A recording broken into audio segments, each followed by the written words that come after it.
Aralin natin sa araw na ito ay tungkol sa mga yaman at pangangailangan. Ang tinutukoy sa mga yamang ito ay ang likas na yaman. Ano nga ba ang likas na yaman?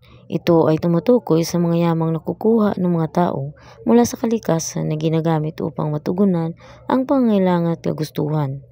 Maaring ito ay hilaw na materyales gaya ng isda bilang pagkain, kapital bilang resources sa paggawa ng produkto gaya ng truso na ginagawang mesa. Ang likas na yaman ay mayroong 5 uri. Ito ay ang yamang lupa, tubig, gubat, mineral at enerhiya. Una ay ang yamang lupa. Ano nga ba ang yamang lupa?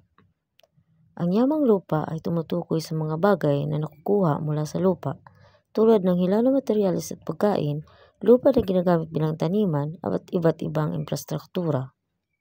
Ang lupa ay nahati sa 2 uri, lupang kagubatan at magagamit.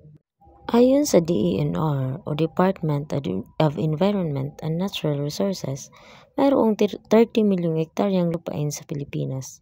Ang lupaing kagubatan ay may kabuuang 15,805,325 hektarya o 52.7% ng kabuuang lupain.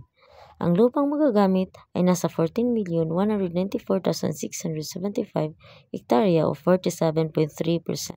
Ang lupaing magagamit naman ay ang lupaing magagamit bilang lupang residential o lupang maaaring tayuan ng pribadong bahay, lupang pag-agrikultural o lupang nakalaan sa pagsasaka.